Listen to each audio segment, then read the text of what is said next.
Bienvenidos a nuestra clase. Hoy estudiaremos la noción de clasificación. Comenzamos con una pregunta. ¿Qué es clasificar? ¿Qué significa clasificar? Clasificar es un proceso cognitivo que permite, a partir de un conjunto dado, formar subconjuntos, cuyos elementos deben compartir características esenciales o propiedades definitorias. Vamos a trabajar esto a través de un ejemplo. Veamos los muñequitos que aparecen en la parte inferior de la pantalla. Ese constituye nuestro conjunto principal. Y vamos a formar subconjuntos. Para eso tenemos que observar qué características tienen esos elementos del conjunto. Resulta evidente que hay niños y niñas en ese conjunto. Por lo tanto, se pueden formar dos subconjuntos, uno formado por niños y otro formado por niñas.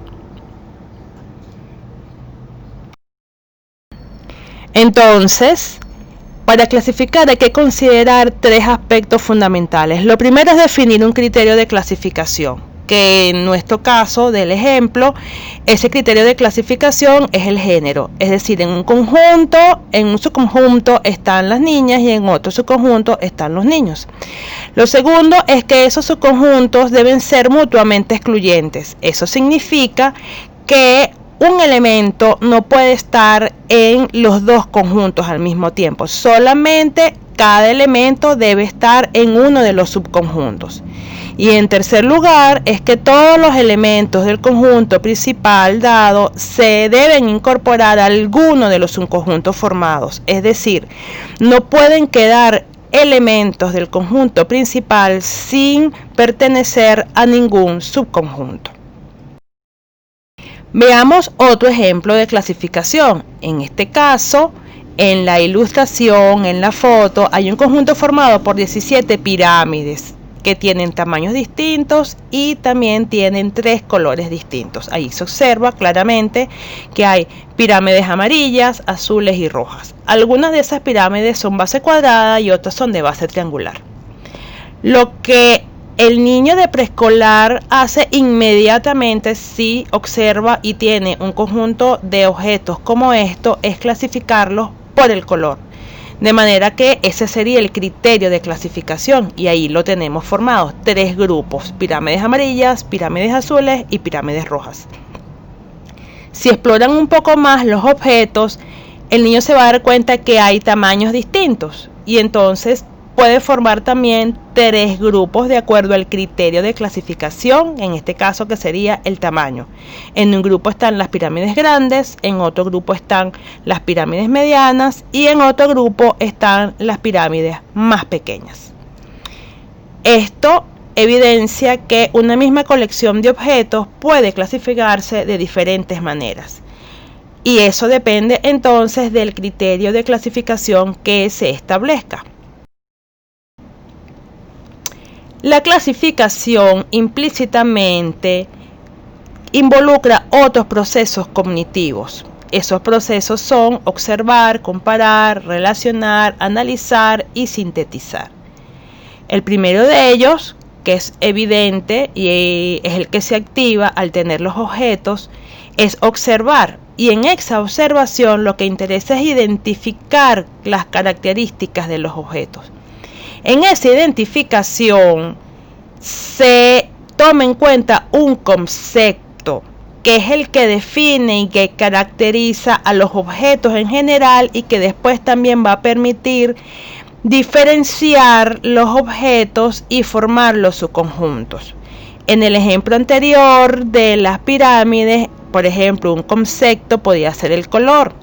Ese tipo de identificación es lo que llamamos identificación categórica. Después comparamos y relacionamos. Resulta muy difícil separar los dos procesos, pero comparamos cuando discriminamos y generalizamos las características esenciales de un subconjunto y otro subconjunto, pero también establecemos nexos entre las características de subconjuntos y podemos decir que ellos pueden tener unas características en común, y también podemos decir que hay diferencias entre los elementos de un subconjunto y otro. Sintetizamos porque, bueno, formamos los subconjuntos a partir de un conjunto dado y analizamos al descomponer los elementos en sus características esenciales, que es lo que me va a permitir entender cuál es el criterio de clasificación y separar los objetos en diferentes subconjuntos. En la vida escolar, la clasificación está presente en todos los grados de primaria y previamente en preescolar. En los niveles de preescolar lo que interesa es que el niño clasifique objetos concretos tomando en cuenta un criterio de clasificación. Ahí va a ser importante la observación y la manipulación de los objetos. Después, en primer grado, sigue clasificando objetos, pero esta vez tomando en cuenta hasta 2 criterios de clasificación. Y en el segundo grado pasa a clasificar tomando en cuenta más de 2 criterios de clasificación. A partir de tercer grado, entonces, no solamente se clasifican objetos concretos, sino también semiconcretos y abstractos, por ejemplo, los números. Y se clasifican en tercer grado de acuerdo a criterios establecidos. Y se reconoce el criterio o los criterios establecidos en una clasificación dada, es decir, se le da el conjunto ya clasificado y el estudiante tiene que descubrir cuál es el criterio. Lo mismo ocurre y se profundiza un poco más en cuarto grado y en quinto grado, pero en sexto grado, además de consolidarse todos estos procesos, el niño puede construir las clasificaciones o las clases, es decir, él establece sus propios criterios de clasificación. Viendo este recorrido, entonces debemos estar atentas en el nivel de preescolar y de primer grado, que son los niveles iniciales, para que los niños clasifiquen objetos concretos tomando en cuenta un criterio y hasta 2 criterios. ¿Cómo se relaciona la clasificación y la matemática? Lo primero que hay que decir es que la clasificación es un proceso prenumérico. Esto significa que la clasificación es previa a la noción de número, al conteo, al uso del sistema de numeración decimal y todos los elementos y contenidos y temas relacionados con el número. Justamente la noción de número entraña en sí misma el establecimiento de una clase de equivalencia. ¿Qué significa esto? Veámoslo a través de un ejemplo. El niño aprende a contar y generalmente cuenta utilizando objetos. Entonces en su casa él cuenta 5 frutas. Observa su mano y cuenta 5 dedos. Sale a la calle y cuenta 5 carros rojos. Y va al consultorio médico y allí hay 5 personas. ¿Qué unifica todos estos conjuntos? Es decir, la fruta, los dedos, los carros, las personas. El número 5. El número 5 hace que todos estos conjuntos sean equivalentes a 5. Y es por eso que el niño puede decir que en el conjunto A hay tantos elementos, o ese conjunto A tiene tantos elementos como el conjunto B. Así, el niño se apropia del proceso de clasificación para comprender mejor su entorno. El niño constantemente va a estar clasificando información, objetos, palabras, personas. De hecho, se puede clasificar casi todo en la vida.